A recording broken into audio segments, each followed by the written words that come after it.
Assalamualaikum warahmatullahi wabarakatuh. Innal hamdalillah nahmaduhu wa nasta'inuhu wa nastaghfiruhu wa nastahdi wa na'udzu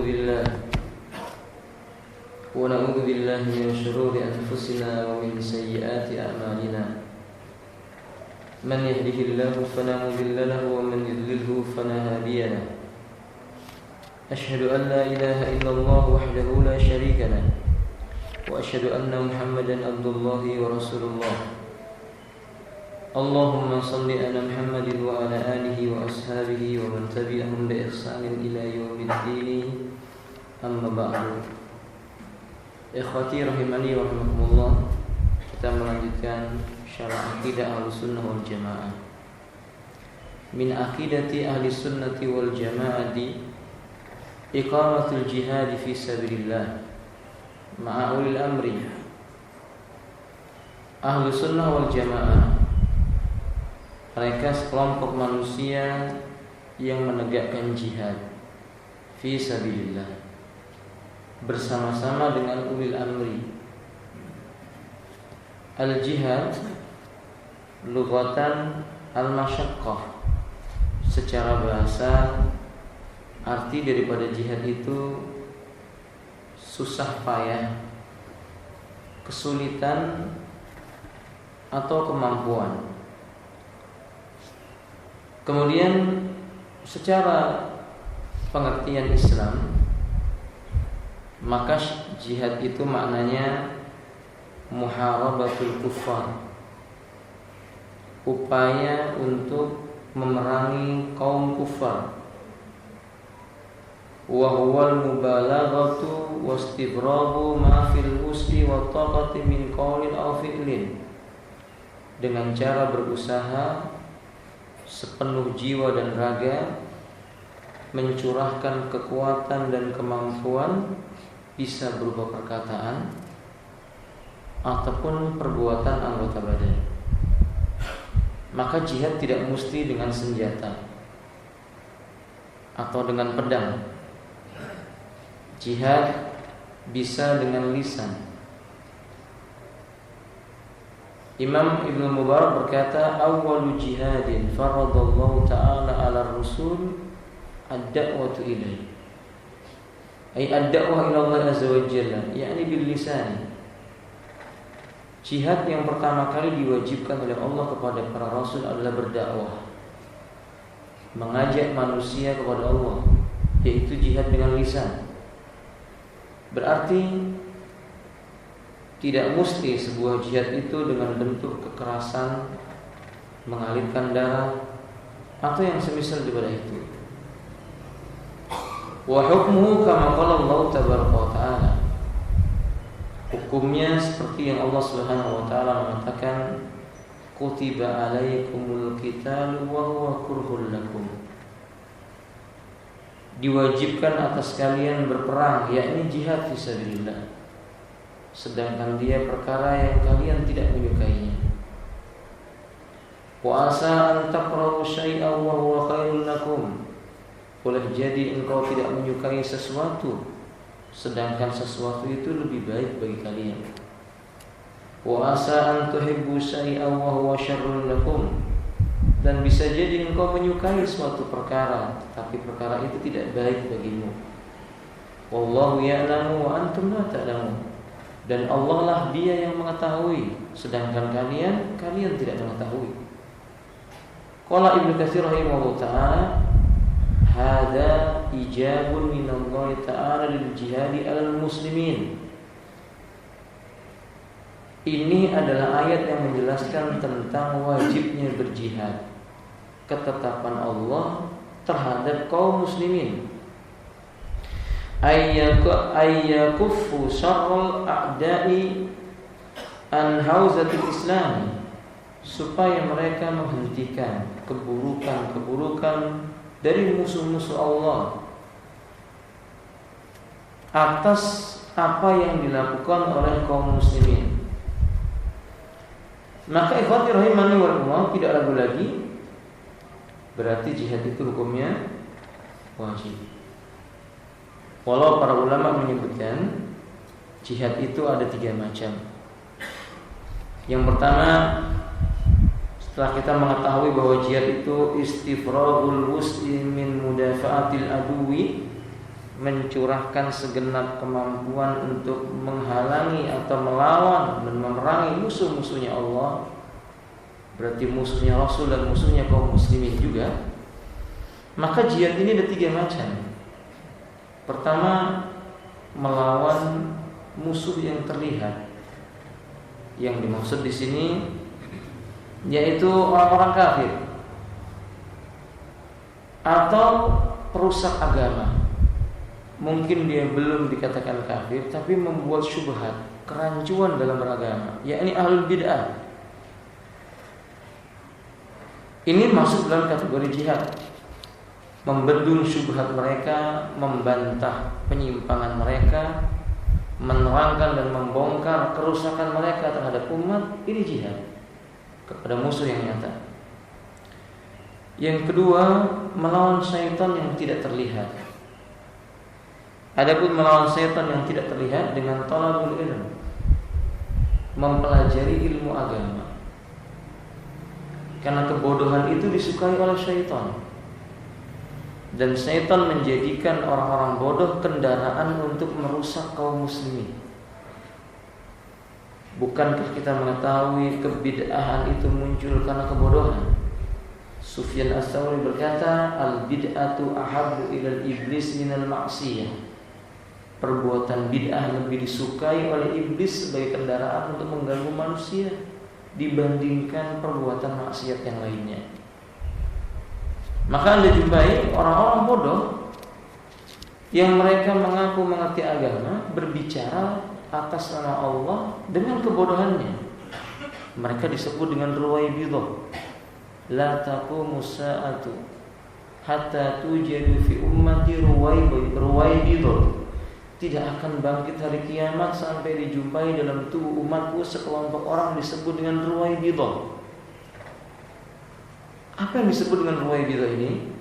Rijalun yatakallamuna an umurin din wa laysa indahu ilmi. Lelaki-lelaki yang bodoh tentang agama tapi berani berbicara atas nama Allah tentang agama ini. Nah, apabila ini mesti diperangi. Cara memerangi syaitannya dengan cara ini, belajar ilmu agama. Meningkatkan ketakwaan kepada Allah Azza wa Jalla. Yang ketiga, melawan hawa nafsu. Jihad melawan hawa nafsu. Dan ini jihad yang besar. Bukan berarti maksudnya hadis yang mengatakan kita pulang dari sebuah jihad yang kecil menuju jihad yang lebih besar. Riwayat itu dhaif. Bukan itu yang saya maksud. Tetapi memerangi hawa nafsu ini penting, bagian daripada jihad fisabilillah. Karena tidak satu manusia pun melainkan mereka diberikan hawa nafsu. Dan Allah mengingatkan kepada kita, innan nafsa la'ammaratun bisu. Sungguh hawa nafsu itu mengajak manusia kepada perbuatan-perbuatan yang jelek. Melakukan 3 jihad ini membutuhkan semua dan segenap kemampuan.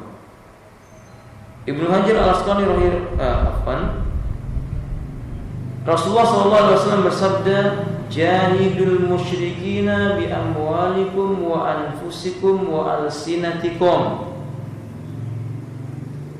Perangilah oleh kalian orang-orang musyrik menggunakan harta kalian, jiwa kalian, dan juga menggunakan lisan kalian. Qala Syekhul Islam Ibnu Taimiyah. Syekhul Islam Ibnu Taimiyah menyebutkan al-jihadu, yang dimaksud dengan jihad fisabilillah, maka maknanya adalah istifragul wus'i fi mudafa'atil aduwi, mencurahkan segenap kemampuan untuk menghalangi musuh Allah, liyuballigha ma yuhibbu Allah Ta'ala, agar sampai kepada tingkatan perkara yang dicintai oleh Allah. Jadi berjihad itu mencurahkan segenap kemampuan mencapai sesuatu yang dicintai oleh Allah, menolak semua perkara yang dibenci oleh Allah. Ini jihad. Dan sekali lagi apabila rahimahullah wajib hukumnya. Az-Zuhri berkata, Imam Az-Zuhri berkata, al-jihadu Jihad itu wajibun ala kulli wahidatin. Wajibun ala kulli wahidin. Wajib dan kewajibannya mengenai setiap orang. Yani ghaza atau qa'ada, apakah jihadnya ini dalam artian dia pergi ke medan perang, atau dia jihadnya dalam keadaan duduk di tempatnya dengan menyampaikan kebenaran. Fal qa'idu alaihi dastu'inu ayyu'inu wa idastughisu yughisu wa idastunfiru ayanfiru wa illam yuhtaj ilaihi qa'ada. Orang yang duduk kalau dimintai tolong dia akan menolong. Kalau dimintai untuk pergi ke medan perang dia akan berangkat ke medan perang. Maksudnya begini, orang yang menyampaikan kebenaran di majelis ilmu, ketika mereka dimintai tolong untuk menolong jihad fisabilillah, mereka lakukan. Kalau mereka itu mau diperintahkan untuk pergi ke medan perang, mereka pun pergi. Dia punya kedua-duanya. Walhasil seluruh ulama sepakat, ya jihad ini hukumnya wajib. Hukum jihad wajib. Bahkan dia sebaik-baik amalan. Abdullah ibnu Mas'ud berkata, "Sa'altun Nabiy sallallahu alaihi wasallam, aku bertanya kepada Nabi sallallahu alaihi wasallam, ayyul amali ahabbu ila Allah?" Amal apakah yang lebih disukai oleh Allah Ta'ala? Qala as-salatu ala waqtiha. Engkau tunaikan salat tepat pada waktunya. Ini penting, menunaikan salat tepat pada waktunya. Tidak mengundur salat. Saya ingin tambahkan sebelum lupa, ada beberapa kekeliruan orang yang melaksanakan ibadah haji dalam masalah salat, terutama ketika mereka bertolak dari Arafah menuju Musdalifah. Sunnahnya mereka yang wukuf di Arafah di tanggal 9 Dzulhijjah tidak sholat di Arafah, tapi sholat di Musdalifah dengan jamaah takhir. Kama qala Abdullah ibn Mas'ud, karena sallallahu alaihi wasallam adalah Nabi sallallahu alaihi wasallam yang taliqu min Arafah ila Musdalifah wa la yusalli illa bi Musdalifah jam'an bainal maghribi wal isya'i. Nabi berangkat dan bertolak dari Arafah menuju Musdalifah, beliau tidak salat kecuali setelah sampai di Musdalifah, menjamak maghrib dengan isya.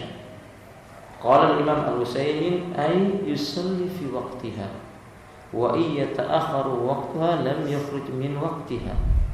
Beliau tetap salat di waktu yang ditentukan oleh Allah Ta'ala, walaupun beliau mengundur waktu salatnya, akan tetapi tidak keluar dari waktu. Idzan, jadi kesimpulannya kata beliau, min akhta'il hujjat, di antara kekeliruan para jamaah haji, la yuridu ay yusalliya fi waqtil isya hatta balagha Musdalifah wa kharaja waqtuha. Mereka tidak mau salat kecuali setelah sampai di Musdalifah, padahal waktu isya sudah habis. Ini perlu dicatat Bapak, karena di waktu haji itu dari Arafah menuju Musdalifah yang mestinya cukup 15 menit kalau lancar, itu bisa sampai 5 jam sampai 6 jam kalau berkendara. Berarti kalau bertolak mulai dari jam 6 malam, jam 6 sore, maka sampai di tujuan paling cepat ya jam 11. Ada yang sampai jam 2 malam. Sedangkan waktu isya menurut pendapat yang rajih itu cuma pertengahan malam. Waktu isya itu batasnya pertengahan malam. Ada di antara jamaah haji, mereka sholat maghrib dan isyanya jam 3 malam. Ini jelas kekeliruan. Maka mestinya jamaah haji ketika mereka mengetahui zaham, kondisinya itu padat, dia sholat walaupun belum sampai ke Musdalifah. Karena Allah berfirman, innas salata kanat 'alal mu'minina kitaban mawquta. Beliau Syekh Utsaimin ditanya, bagaimana bila tidak memungkinkan turun dari kendaraannya? Karena kendaraan itu berjalan pelan, sedikit demi sedikit. Maka beliau mengatakan wajib sholat di atas kendaraannya. Karena Allah Subhanahu wa taala berfirman, fattaqullaha mastata'tum. Allah itu memerintahkan kita dengan berkata, bertakwalah kalian kepada Allah sebatas kemampuan yang kalian miliki. Jadi sholat di atas kendaraan. Berarti keliru memaksakan diri sholat di Musdalifah yang nilainya sunnah dengan meninggalkan hal yang wajib. Apa itu? Sholat dikerjakan di waktu yang ditentukan. Nah, makanya Nabi berkata, ketika ditanya mana amal yang lebih disukai oleh Allah Ta'ala, beliau menjawab, as-salatu ala waktiha. Salat yang dilakukan pada waktunya. Qala summa ayyu. Kemudian Nabi ditanya, apa sesudah itu? Qala birrul walidain. Berbuat baik kepada orang tua, berbakti kepada kedua orang tua. Disebutkan birrul walidain. Setelah itu Nabi mengatakan qala summa ayyu. Setelah ditanya sesudah itu apa? Qala al-jihadu fi sabilillah. Berjihad di jalan Allah. Ini menunjukkan bahwa jihad itu di antara syarat yang harus dipenuhi jika nilainya fardu kifayah, idnu walidayhi, adanya izin dari kedua orang tua. Kalau jihadnya nilainya fardu kifayah, karena sahaan sebagaimana telah sahih dari sahabat Abu Hurairah dan yang lainnya dalam riwayat Imam Muslim, ada lelaki yang datang kepada Nabi dan berkata, ya Rasulullah, aku ingin ikut berjihad denganmu. Kata Rasulullah, apakah engkau memiliki orang tua? Beliau mengatakan bahkan kedua-duanya. Kata Nabi SAW, berbuat baiklah engkau kepada kedua orang tuamu. Dalam riwayat yang lain, mintalah izin kepadanya. Jadi kalau diizinkan dia berangkat, kalau enggak ya enggak berangkat. Ini kalau jihadnya fardu kifayah. Kalau jihadnya itu fardu ain, seperti pada waktu perang Tabuk di zaman Rasulullah, itu tidak ada kewajiban meminta izin kepada orang tua, tapi memberitahu orang tua supaya mereka mengetahui anaknya pergi berjihad di jalan Allah, dan orang tua tidak boleh menghalangi. Apa faedah yang bisa kita ambil? Enggak semua jihad fardu ain. Karena pada akhir zaman ini anggapan orang jihad itu semuanya fardu ain. Maksudnya jihad ke medan perang ya. Jihad berangkat mengangkat senjata, enggak semuanya fardu ain. Ada kalanya dia bernilai itu fardu kifayah. Bahkan rata-rata fardu kifayah tertentu menjadi fardu ain. Tapi sayang sekali sebagian orang pada akhirnya mengatakan semuanya fardu ain. Berarti dia mewajibkan sesuatu yang tidak diwajibkan oleh Allah Subhanahu wa taala. Di hadis yang lainnya Nabi mengatakan tentang jihad ini, man qatala litakuna kalimatullahi al-ulya fa huwa fi sabilillah. Ketika ada seorang lelaki yang bertanya, wahai Rasulullah, ada seorang berperang karena ingin dapat harta rampasan, yakni ghanimah. Ada juga yang berperang karena supaya namanya diingat orang. Yang lain lagi berperang supaya bisa dilihat keberaniannya. Mana di antara mereka yang berjuang di jalan Allah? Nabi mengatakan man qatala litakuna kalimatullahi hiyal ulya fa huwa fi sabilillah. Siapa saja yang berperang tujuannya untuk menegakkan agama Allah, kalimat la ilaha illallah meninggi, maka dialah orang yang berjuang di jalan Allah. Berarti ini mengingatkan kepada kita bahwa jihad amal utama kalau niatnya menegakkan kalimat la ilaha illallah. Ikhwati rahimani Allah. Dari hadis Nabi tentang bukti menunjukkan jihad itu wajib, sabda Rasulullah sallallahu alaihi wasallam, ma akhrajahu al-Bukhari wa ghairuhu, akhrajahu al-Bukhari wa Muslim wa ghairuhuma, la hijrata ba'dal fathi. Kata Nabi, tidak ada lagi hijrah dari kota Makkah menuju Madinah setelah kota Makkah dikalahkan. Walakin akan tetapi yang terus-menerus akan ada jihadun wa niyatun. Berjihad di jalan Allah dan berusaha memiliki niat yang baik. Wa idastunfirtum fanfiru. Bila kalian diperintah untuk maju ke medan perang, pergilah kalian ke medan perang. Berarti wajib. Ada hal yang perlu dicatat tentang masalah jihad ini. Menjadi fardu ain ketika ada pada 3 kondisi. Jihad itu menjadi fardu ain kalau kondisinya mencapai 3. Salah satu dari 3 ini. Apalagi ketiga-tiganya ada. Pertama, bila kaum muslimin telah bertemu di medan perang. Ini pasukan kaum muslimin lalu dihadang oleh orang kafir, bertemu di medan perang. Pada saat itu berhadapan dengan orang kafir menjadi fardu ain bagi mereka semua. Nggak boleh salah satu di antara mereka, seorang di antara mereka kemudian saya aja lah karena ini fardu kifayah dia pergi, nggak boleh. Ini hukumnya fardu ain bagi mereka. Seperti ketika berada di medan Badar. Sebenarnya tujuan Nabi menghadang kafilah dagangnya Abu Sufyan. Ternyata di medan Badar ketemu dengan kurang lebih 900 sampai 1000 pasukan orang musyrik. Sementara kaum muslimin cuma 300 sekian. Pada saat itu hukumnya menjadi fardu ain bagi mereka. Tidak ada satupun yang pergi meninggalkan. Kondisi kedua, bila kaum muslimin menyerang negerinya kaum muslimin, maka penduduk negeri itu, negeri kaum muslimin yang aman, dikepung oleh musuh, sehingga kaum muslimin tidak bisa pergi kemanapun. Pada saat itu penduduk negeri ini hukumnya fardu ain untuk berjihad. Itu pun dilihat maslahatnya. Di mana maslahat yang lebih besar? Kalau maslahatnya harus melakukan tipu daya dengan cara mundur dulu, menyusun strategi perang, kemudian masuk lagi melawan mereka, boleh. Nah, yang ketiga, ketika jihad ini diminta oleh pemimpin kaum muslimin. Kalau kaum muslimin pemimpinnya berkata hari ini kita, atau esok kita, atau sebulan lagi kita, dia mengatakan kaum lelaki yang berusia sekian, punya kemampuan, tidak kondisi sakit, wajib mereka pergi ke medan perang. Tidak ada alasan bagi kaum muslimin untuk tidak pergi. Wallahu a'lam bishawab. Hal ini diterangkan dalam kitab Risalatul Irsyadi ila Bayanil Haqqi fi Hukmil Jihadi halaman 89 sampai 90 oleh Syekh Ahmad Ibnu Yahya Ibnu Najmi rahimahullah taala. Hafizallahu taala, afwan. Dan juga dalam kitab Tawdihul Ahkam Syarh Bulughil Marami. Tawdihul Ahkam Syarah Bulughul Maram oleh Syekh Abdullah Ibnu Abdurrahman Al-Bassam. Kemudian jihad ini diwajibkan pada seseorang yang memenuhi kriteria. Pertama, dia muslim, karena Allah tidak akan menerima kecuali dari seorang yang beragama Islam. Di dalam ritme muslim, di saat Nabi pergi ke medan jihad, datang sekelompok manusia dari Ghatfan yang belum masuk Islam, menawarkan ingin ikut berperang.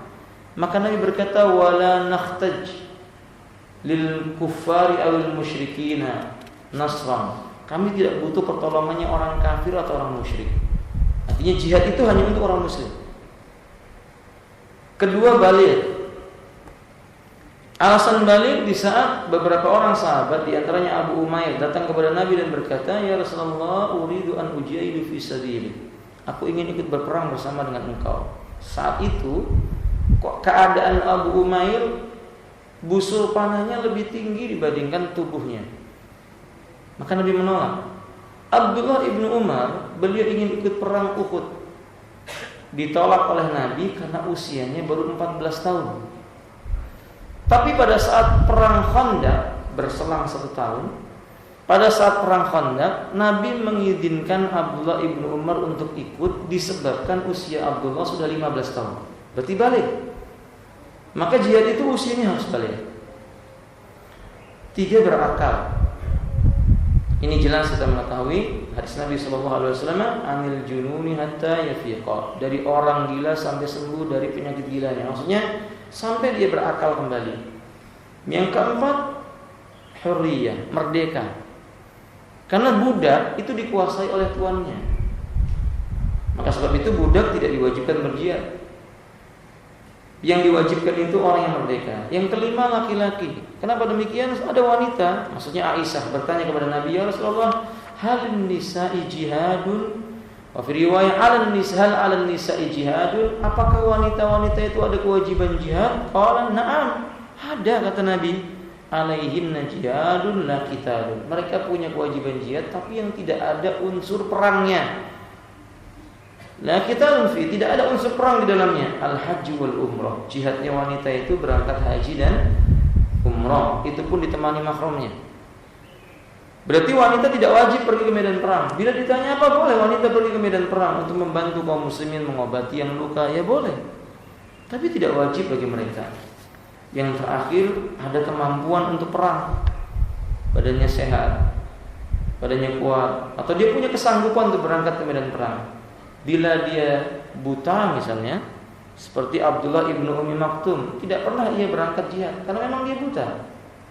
Sehingga sering Nabi mewakilkan urusan-urusan mengimami sholat misalnya kepada Abdullah ibnu Ummi Maktum di kota Madinah. Sementara sebagian lagi dari kaum muslimin yang badannya kuat seperti memenuhi syarat yang kita sebutkan keluar bersama Nabi ke medan perang. Wallahu a'lam bishawab.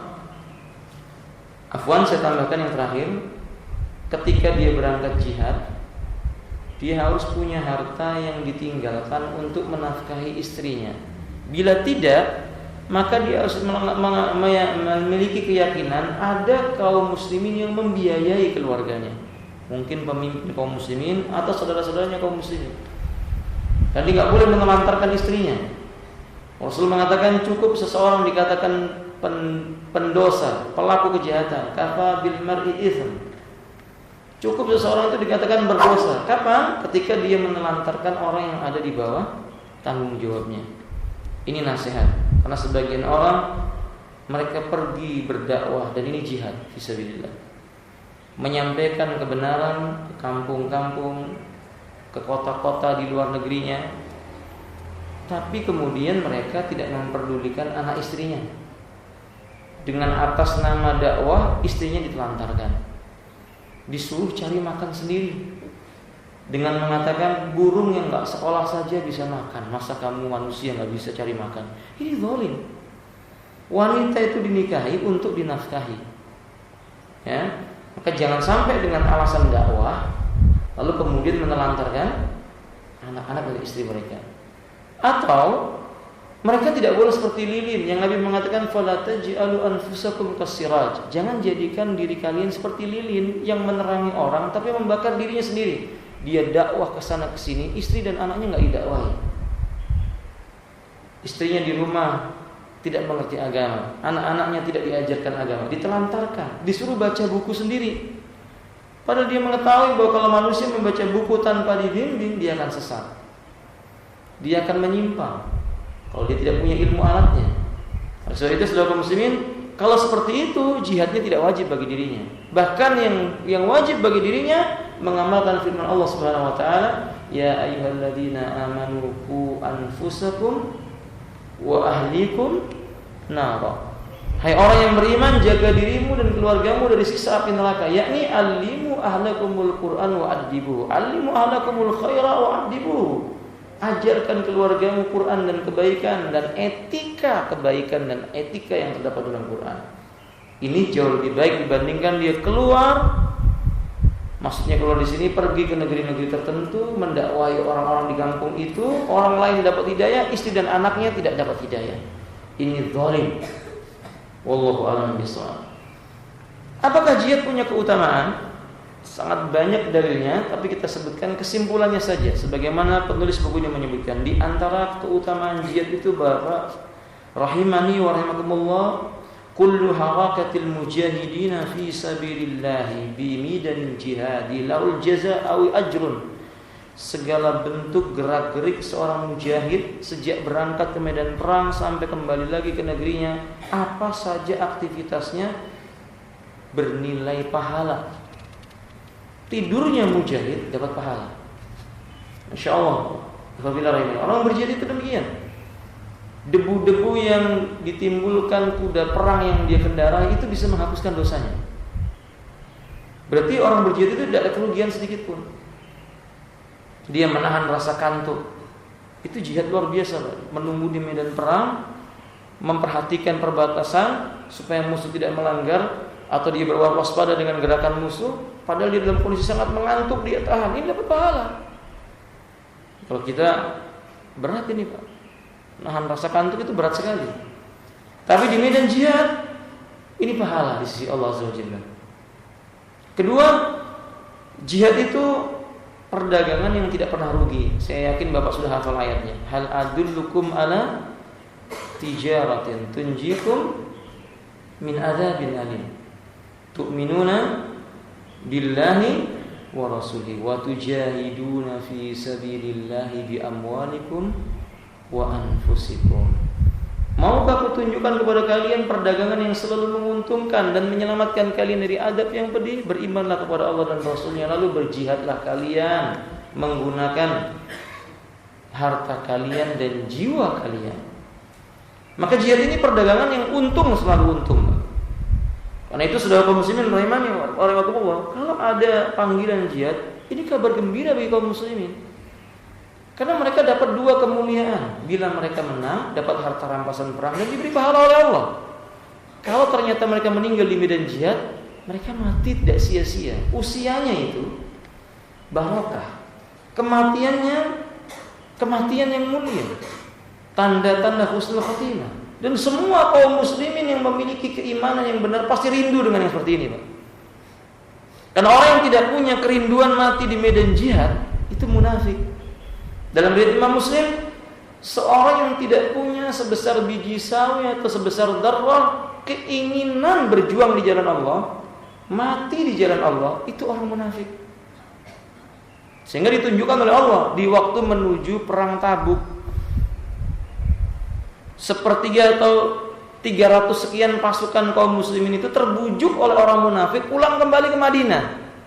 Yang nggak ikut perang, karena memang mereka takut dengan mati. Bahkan ketika orang-orang muslim mau berangkat ke medan jihad, digembosi. Jangan pergi ke medan perang, kamu mengantarkan nyawa, nanti kamu mati di sana.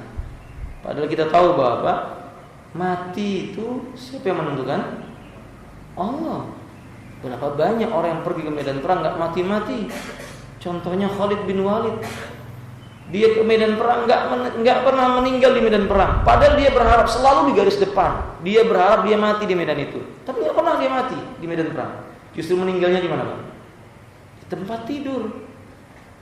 Karena usia sudah tua dan sakit-sakitan. Atau sudah tua dan dia ketika itu sakit. Beliau radhiyallahu ta'ala, bukan di medan jihad. Maka kematian itu yang menentukan bukan manusia. Nah, berapa banyak manusia yang nggak ke medan jihad malah mati. Orang yang di medan jihad nggak mati-mati, yang duduk di rumah nonton bola, ketawa sebentar mati. Naudzubillah. Naudzubillah min dzalik. Maka saudara kaum muslimin, jadi orang munafik sudah begitu, menggembosi orang-orang muslim untuk berangkat jihad. Jika ada orang mau belajar ilmu agama, dan ini bagian jihad, karena Nabi mengatakan, man kharaja li talibil ilmi fahuwa fi sabilillah. Barang siapa keluar dari rumahnya untuk mempelajari ilmu agama, maka dia berada di jalan Allah. Jihad. Tapi berapa banyak orang yang gembosin, jangan ke tahfidz Quran, nanti jadi apa anakmu? Jangan belajar agama ini dan begitu, nanti mau kerja apa anakmu? Lihat, digembosi. Padahal Allah Subhanahu wa taala tidak mungkin menelantarkan orang yang memperjuangkan agama Allah. Allah mengatakan ihfadillah yahfadka, ihfadillah tajidhu amamaka. Jagalah Allah, Allah akan menjagamu. Jagalah agama Allah, engkau akan menjumpai Allah menolongmu di hadapanmu. Artinya enggak akan mungkin ditelantarkan orang yang menolong agama Allah. Intan surullah yansurukum, kata Allah. Jikalau kamu menolong agama Allah, maka Allah akan menolong kalian. Wa yusabbit aqdamakum, Allah akan kokohkan langkah kaki kalian di muka bumi ini. Nah, yang ketiga, jihad itu lebih utama daripada meramaikan Masjidil Haram. Kan kita tahu, Pak, memakmurkan Masjidil Haram, sholat di Masjidil Haram itu pahalanya sekian ribu kali lipat. Berapa ribu kali lipat, Pak? Dalam satu riwayat 10.000, dalam satu riwayat 100.000. Banyak tentang ibadah di Masjidil Haram. Tapi berjihad di jalan Allah itu jauh lebih afdal. Bahkan lebih utama dibandingkan memberikan minuman kepada jamaah haji. Riwayat ini dikeluarkan oleh bahkan disebutkan dalam bisa dilihat dalam surat At-Taubah ayat yang ke-19 sampai dengan ayat yang ke-21. Yang keempat, kita ringkas, jihad merupakan satu dari dua kebaikan. Tadi yang saya sebutkan, Pak. Artinya jihad itu enggak ada jeleknya. Dua kebaikan dia dapatkan salah satunya. Menang atau dia mati apa? Syahid insyaallah. Yang kelima, ini jalan menuju surga. Jalan menuju surga itu banyak, yakni mengeluarkan harta dengan sedekahnya, Tapi kan nggak semua orang punya harta. Qiyamul lail sepanjang hidupnya sebatas kemampuannya. Tapi nggak semua orang sanggup bangun di malam hari. Berpuasa di siang hari. Tapi nggak semua orang mampu berpuasa di siang hari. Membaca Al-Quran. Tapi nggak semua orang sanggup membaca Al-Quran, mengkhatamkan dalam 1 bulan minimal sekali. Nah, semua orang seperti itu. Ada yang membaca 2 tahun sekali baru khatam. Nah, tapi jihad fisabilillah, insya Allah semua orang mampu, sesuai dengan kemampuan masing-masing yang mereka lakukan. Nah, kadalik. Sehingga ini pintu surga bagi mereka. Ini tidak ada alasan bagi kaum muslimin untuk tidak berangkat ke medan jihad kalau memang ada panggilan jihad dan medan jihadnya sudah sesuai dengan syariat. Riwayat ini dikeluarkan atau bisa dilihat dalam surat Ali Imran ayat 142. Yang keenam, orang yang berjihad meskipun sudah mati syahid, namun dia tetap hidup dan diberikan rezeki di sisi Allah Ta'ala. Mati di dunia, tapi kehidupannya di alam barzah berbeda dengan orang-orang mati yang lainnya. La tahsabanna alladziina yuqatiluna, la tahsabanna alladziina, ya gimana ayatnya, Pak? Qutilu fi sabilillahi amwata, bal hum ahya'in rabbihim yurzaqun. Jangan kamu sangka orang yang terbunuh di medan jihad itu mereka mati seperti matinya umumnya manusia, bahkan dia hidup di sisi Allah dalam keadaan diberi karunia oleh Allah Azza wa Jalla. Orang yang mati syahid itu ruhnya langsung naik ke tembolok burung berwarna hijau yang ada di surga. Dia terbang dari ufuk surga ke ufuk yang lainnya, ufuk surga lainnya ke ufuk, sekedar keliling-keliling surga. Kemudian dia bertemu dengan Allah Ta'ala ketika kembali di tempat yang telah tergantung di arsy-Nya Allah Azza wa Jalla. Allah berkata kepadanya, apakah yang kamu inginkan setelah ini? Lelaki ini berkata, apalagi yang kami butuhkan, sungguh semua surga telah kami lihat keindahannya. Lalu dia berkata, bila engkau izinkan, hidupkan kami sekali lagi di dunia, lalu kami berperang, kemudian mati lagi di medan jihad. Maksudnya, mati di medan jihad itu nikmat yang gak bisa digantikan dengan dunia dari sini. Mati di medan jihad itu nikmat, ya kawan. Padahal kita tahu Nabi berkata, la ilaha illallah, inna lil mauti la syakarat. Tidak ada ilah yang patut diibadahi dengan hak kecuali Allah. Sungguh yang namanya mati itu pedihnya, sakaratul maut akan dirasakan. Tapi mati di medan jihad itu indah. Faham tuh ikhwati? Tapi jangan bunuh diri ya. Lalu mengatasnamakan apa? Jihad. Ini jahat bukan jihad ya. Ini yang benar-benar di medan jihad. Kemudian kata beliau selanjutnya, wabillahi rahimahullah. Yang ketujuh, orang yang berjihad seperti orang yang berpuasa, tidak berbuka dan melakukan sholat malam terus-menerus. Pahala orang jihad itu sehari dia itu di medan jihad ini lebih baik, bahkan sama dengan orang yang berpuasa. Orang yang berpuasa di siang hari, malamnya qiyamul lail sepanjang hidupnya. Satu hari di medan jihad itu lebih baik. Masya Allah, Bapak. Walaupun dia nggak perang, dia ada di medan jihad itu belum berperang, baru di medan jihad, baru kena debu medan jihad, baru mempersiapkan senjatanya, baru mengatur perasaannya. Kan orang berperang itu Bapak, hatinya berkecamuk tidak karu-karuan, antara membunuh musuh atau dia terbunuh, kan begitu. Sehingga Nabi mengatakan, sungguh aku melihat surga berada di bawah kilatan pedang. Dan orang yang mati di medan jihad itu, faedah yang berikutnya, dia tidak terkena fitnah kubur. Dia nggak akan dapat siksa kubur. Ketika Abu Said bertanya, mengapa orang mati syahid itu dia tidak terkena fitnah kubur? Nabi mengatakan, cukup fitnah di bawah kilatan pedang ketika dia berperang itu sudah menjadi balasan bagi dia. Maksudnya, sudah cukup dia dapat ujian di bawah kilatan-kilatan pedang musuh itu. Mengendalikan perasaannya, bagaimana mata pedang mengarah kepada dirinya, bagaimana peluru tajam mengarah kepada dirinya. Ini termasuk bagian keutamaan yang berjihad fisabilillah. Nah, ikhwati fillah. Kemudian sesungguhnya surga memiliki 100 tingkatan yang disediakan Allah untuk orang yang berjihad di jalan Allah. Orang mati syahid itu Bapak disediakan surga, di mana surganya ada 100 tingkatan. Satu tingkat ke tingkat yang lainnya jaraknya sama dengan jarak antara langit dengan bumi. Masya Allah. Itu berarti tingkatan orang yang berjihad itu tinggi sekali kedudukannya. Wallahu a'lam bishawab. Yang ke-9 atau yang berikutnya, surga Tadi sudah saya sebutkan, di bawah naungan pedang. Yang ke-10, orang yang mati syahid mempunyai 6 keutamaan.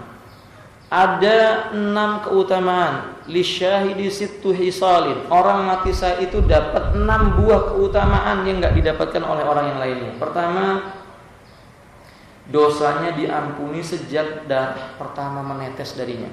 Bukan hanya karena sayatan pedang atau peluru tajam musuh, Pak. Tidak, ketika seseorang berjalan melewati sebuah semak belukar atau apapun itu, tergores sebagian kakinya atau tangannya lalu mengeluarkan darah. Sejak tetesan darah pertama itu sudah diampuni dosanya. Masya Allah, Pak. Padahal dosa manusia itu tidak ada yang mengetahuinya kecuali Allah. Ya banyak, tapi sudah diampuni. Ini keutamaan yang pertama. Yang kedua, melihat tempatnya di surga. Ketika dia mau meninggal dunia, ditampakkan oleh Allah surganya. Kemudian siang dan malam ditampakkan surganya oleh Allah SWT. Masya Allah. Jadi orang yang mati syahid itu dia tahu kedudukannya di surga. Ketiga, dilindungi dari azab kubur seperti tadi yang saya sebutkan. Keempat, diberikan rasa aman dari ketakutan yang dahsyat pada hari kiamat. Artinya, di saat manusia dibangkitkan kembali dari kuburnya, idza zulzilatil ardu zilzalaha wa akhrajatil ardu athqalaha. Apabila bumi berguncang dengan satu guncangan yang keras, lalu bumi mengeluarkan isinya, yaitu orang matinya, dibangkitkan kembali oleh Allah Ta'ala. Wa qala insan, maka seketika itu manusia dibangkitkan berkata, "Marah, ada apa ini bumi?" Artinya situasinya membuat manusia sangat amat kacau. Tapi orang yang mati syahid, mereka tenang. Nah, demikian. Kemudian apabila rahimahullah, yang kelima, diberikan pakaian iman, dinikahkan dengan bidadari. Mereka diberi pakaian keimanan, lalu dinikahkan dengan bidadari. Yang kecantikan bidadari itu jika diturunkan ke muka bumi lalu dikumpulkan seluruh wanita di muka bumi untuk menandinginya, itu belum cukup.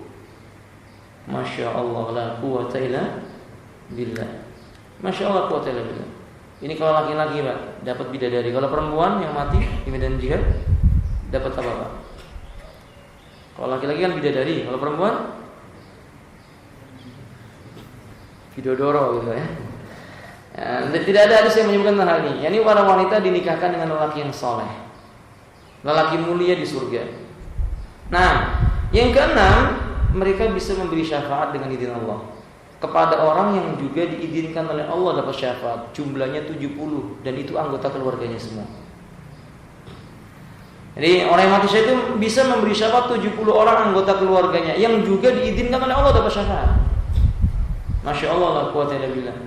Jadi wajar kalau kita mendengar kisah seorang wanita yang bernama Khansha. Ketika Khansha ini anaknya pergi ke medan jihad, ada 4 orang. Keempat-empatnya meninggal dunia di medan jihad. Datang orang memberi berita kepadanya, sungguh anakmu telah meninggal di medan jihad. Apakah Khansha menangis? Tidak. Dia mengatakan, segala puji bagi Allah, alhamdulillahilladzi, yang telah menyelamatkan putraku dan mengaruniakan kepada putraku keutamaan. Masya Allah, dia puji Allah karena putranya mati di medan jihad. Ini tidak ada perhiasan yang lebih baik dibandingkan ini, insya Allah. Anak keturunan yang berjuang di jalan Allah Subhanahu Wa Taala. Memang mereka nanti bisa memberi syafaat kepada keluarga-keluarga yang dikehendaki oleh Allah dapat syafaat. Kemudian hadirin rahimani wa rahimakumullah, ada keutamaan jihad yang lainnya. Orang yang pergi berjihad di jalan Allah itu lebih baik daripada dunia dan seisinya. Karena dunia itu hina kecuali yang digunakan untuk berjuang di jalan Allah. Yang ke-12, orang yang mati syahid ruhnya berada di kindil. Kendil orang Jawa itu menyebutnya, Pak. Apa kendil itu, Pak?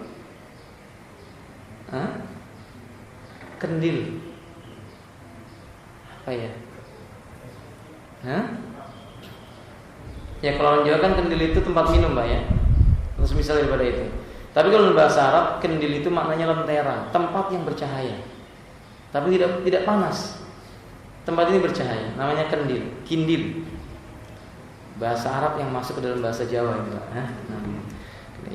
Ini berada di surga dan kendil ini digantungkan di arsy-Nya Allah. Arsy Allah itu makhluk Allah yang paling besar. Lebih besar daripada langit dan bumi. Masya Allah, Ini arsy Allah azza wa jalla. Nah, ikhwati rahimani wa rahimakumullah. Yang lainnya, orang yang mati syahid diampuni seluruh dosanya kecuali satu aja yang harus tetap dia tunaikan. Apa itu, Pak? Hutang. Ternyata seutama-utamanya sebuah amalan itu bisa terhalangi pelakunya masuk surga hanya karena satu ini tadi, Pak. Apa itu? Hutang. Berarti hutang itu musibah. Makanya Nabi membaca doa, Allahumma inni a'udzubika minal ma'sami wal maghrami. Beliau berlindung dari fitnahnya hutang. Dan terbukti di akhir zaman kaum muslimin itu fitnah yang paling banyak menimpa mereka salah satunya adalah hutang. Budaya hutang itu kayak hal yang biasa. Rumah hutang, kan gitu Pak ya. Mobil juga Pak ngutang. Pakaian untuk sholat sampai untuk sholat juga Pak ngutang. Bahasa modernnya nggak utang lah, bahasa modernnya apa? Kredit. Kan utang juga namanya. Tapi begitulah kaum muslimin.